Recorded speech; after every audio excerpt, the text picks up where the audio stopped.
Hai guys. Perkenalkan, kami dari kelompok 2. Nama saya Nabila Widya Stuti, absen 19. Nama saya Nafuti Prasetya, absen 1. Nama saya Mia Windarita, absen 3. Nama saya Kinar Pamuji, absen 11. Di sini kami akan mempresentasikan bab enzim dan metabolisme sel. Yang pertama, kita akan membahas tentang sebabnya. Sebab yang pertama yaitu tentang metabolisme. Di sini kita akan membahas tentang definisi, jenis, dan tujuan. Sebab yang kedua yaitu enzim. Di sini kita akan membahas tentang struktur, sifat, cara kerja, dan inhibitor. Sebab ketiga yaitu katabolisme. Di sini membahas katabolisme karbohidrat, katabolisme lemak, dan katabolisme protein. Sebab yang keempat tentang diet tinggi protein. Di sini kita membahas tentang efek sampingnya. Dan sebab yang terakhir yaitu anabolisme. Anabolisme ada anabolisme karbohidrat, anabolisme lemak, dan anabolisme protein. Ya, kita masuk ke sebab yang pertama yaitu metabolisme. Sebelumnya, metabolisme itu adalah rangkaian reaksi kimia yang terjadi pada sel hidup dibantu enzim sebagai biokatalisator untuk mempercepat reaksi dengan cara menurunkan energi aktivasi. Metabolisme itu juga disebut dengan reaksi enzimatis.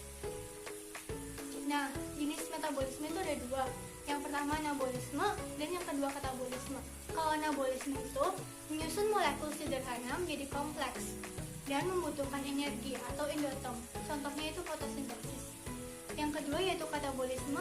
Katabolisme itu memecah molekul yang kompleks menjadi sederhana. Dan katabolisme ini menghasilkan energi atau eksotom.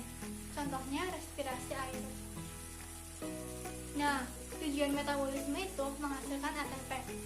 ATP itu berfungsi untuk kontraksi otot, transport aktif, reduksi sinyal, dan biosintesis.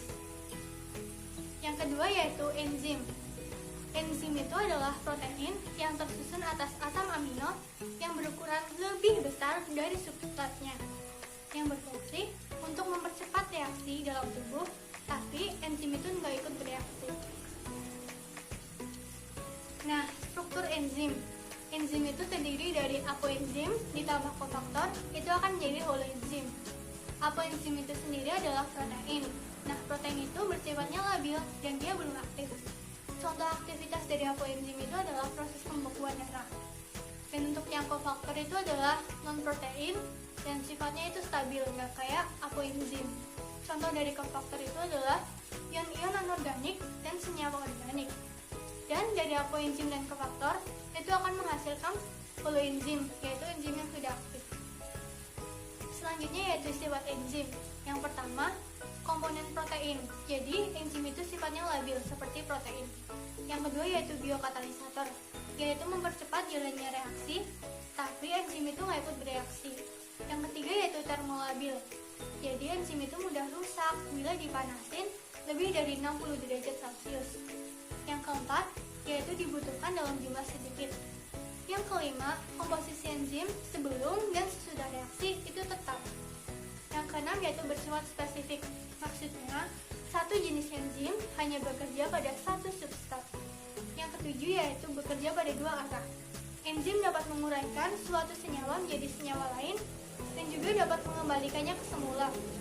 Yang kedelapan yaitu dipengaruhi oleh suhu, pH, inhibitor, dan konsentrasi substrat.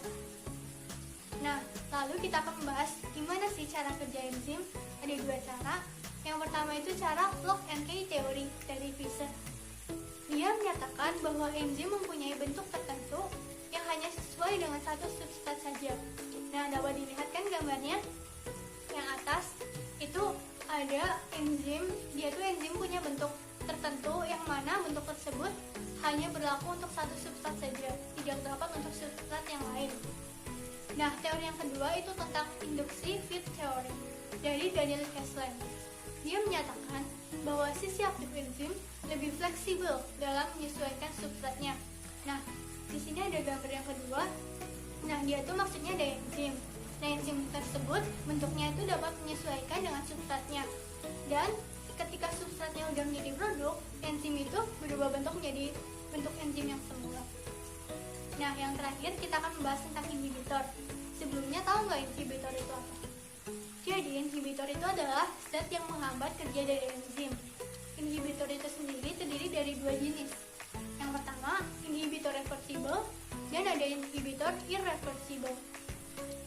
Nah, inhibitor reversibel itu terbagi jadi dua, yaitu kompetitif dan non-kompetitif.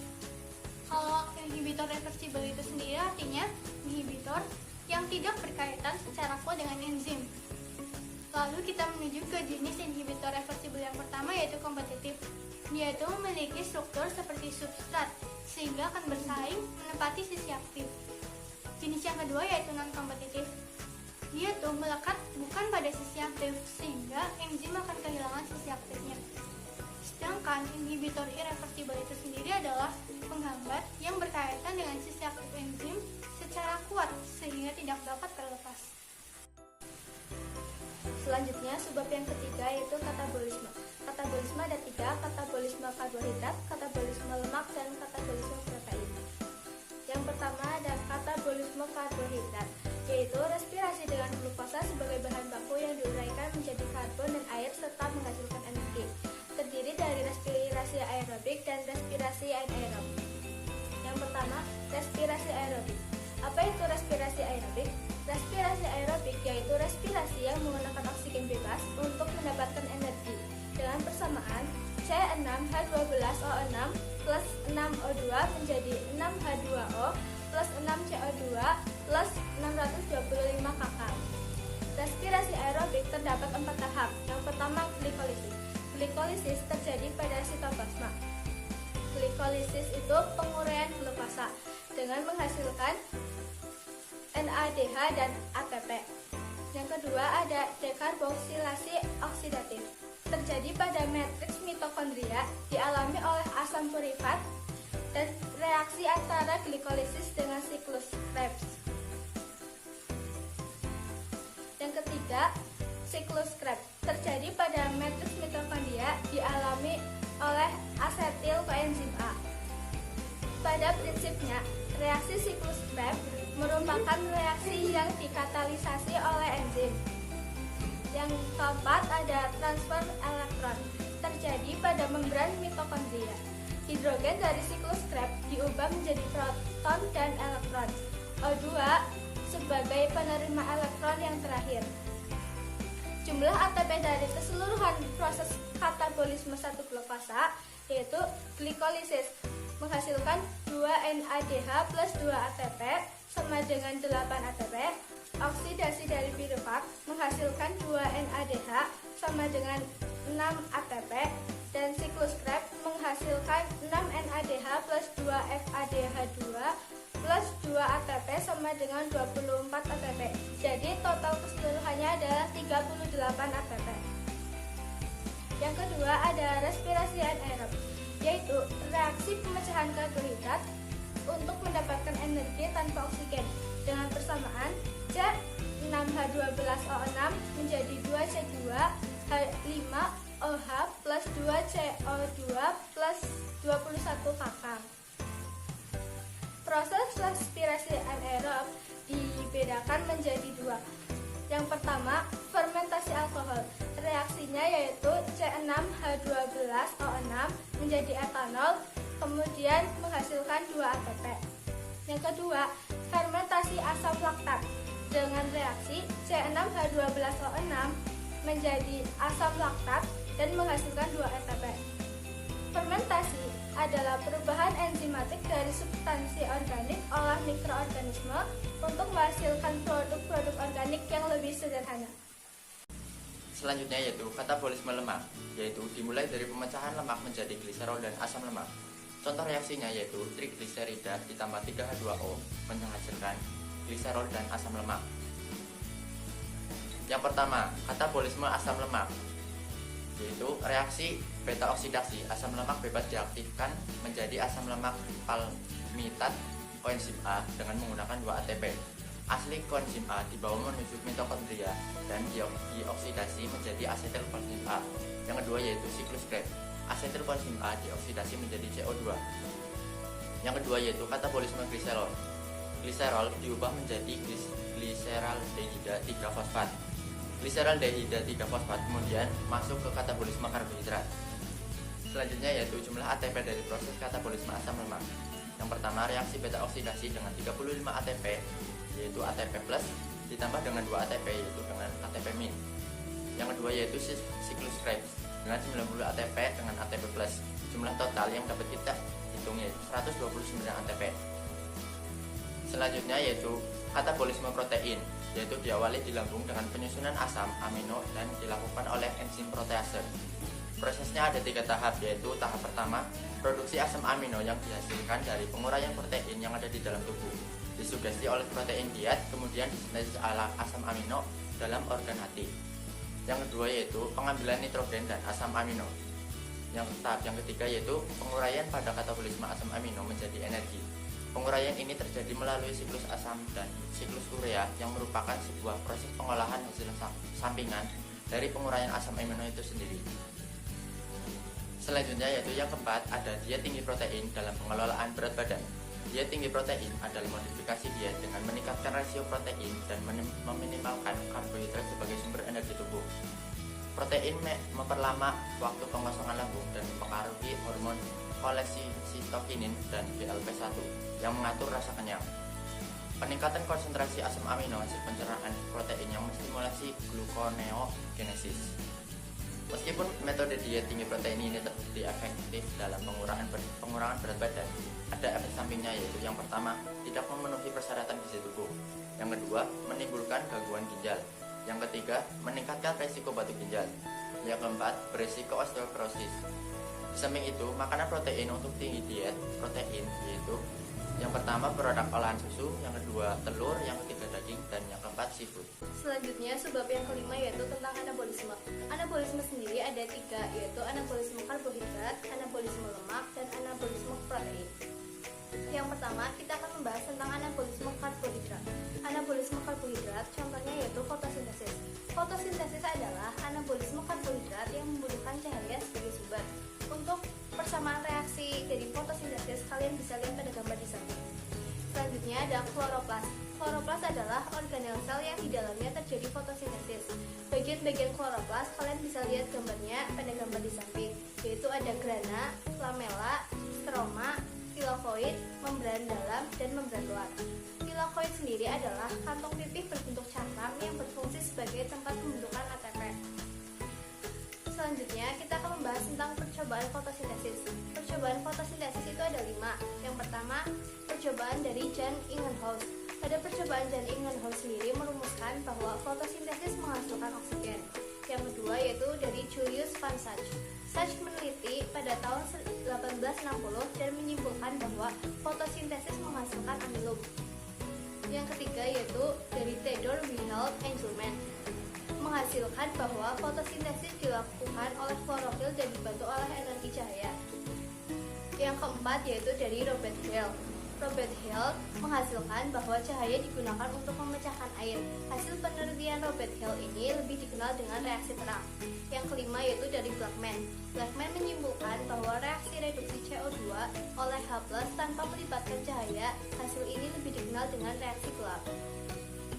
Untuk selanjutnya kita akan membahas tentang reaksi gelap dan reaksi terang. Yang pertama yaitu reaksi terang atau light depending reaction adalah reaksi yang bergantung pada cahaya dan terjadi dalam tilakoid atau grana. Reaksi terang terdiri dari 2 reaksi yaitu siklik dan non-siklik. Yang pertama yaitu reaksi siklik. Pada reaksi siklik, elektron yang tereksitasi kembali ke tempat semula setelah menghasilkan energi atau ATP. Yang kedua yaitu reaksi non-siklik. Pada reaksi non-siklik sendiri, elektron yang tereksitasi tidak kembali ke tempat semula. Pada reaksi non-siklik terjadi fotolisis air dan dihasilkan ATP dan NADPH2. Yang selanjutnya yaitu reaksi gelap atau siklus Calvin. Siklus Calvin adalah proses penggunaan ATP dan NADH untuk mengubah CO2 menjadi gula dengan hasil glycerylhedid 3-fosfat. Reaksi gelap yang terjadi pada stroma kloroplas dan dapat terjadi pada siang hari, tapi tidak peka terhadap cahaya karena energinya didapat dari hasil reaksi terang. Reaksi gelap terdiri dari 3 tahapan. Yang pertama, fiksasi CO2 oleh RuPP kinase. Yang kedua, reduksi, yaitu pemakaian H+ dan NADPH2. Yang ketiga, regenerasi, yaitu perubahan pKa menjadi RuPP kembali.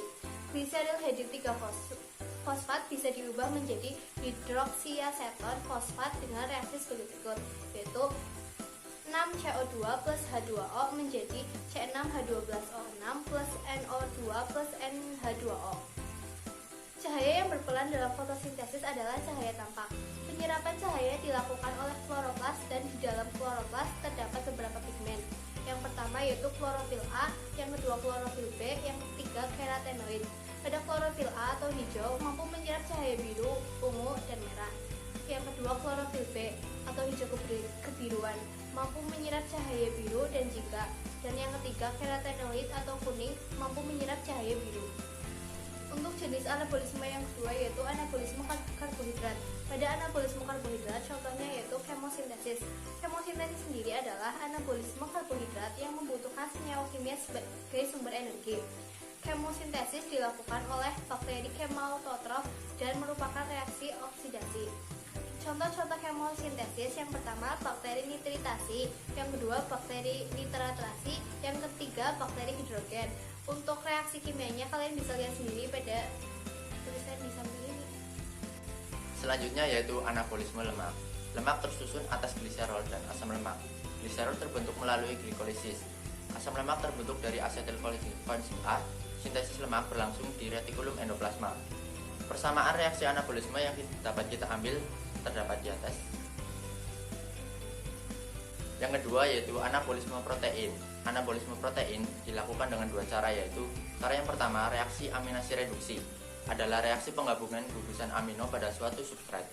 Yang kedua ada reaksi transminasi yaitu reaksi yang melibatkan transfer gugus amino ke suatu asam petoglutarat baru dan asam amino baru, dan enzim yang berperan adalah enzim transminase. Persamaan reaksi aminase reduksi dan juga persamaan reaksi transminasi dapat kita lihat di atas. Sekian video presentasi dari kelompok kami. Mohon maaf apabila ada kesalahan. Semoga bermanfaat. Terima kasih sudah menonton. Dadah.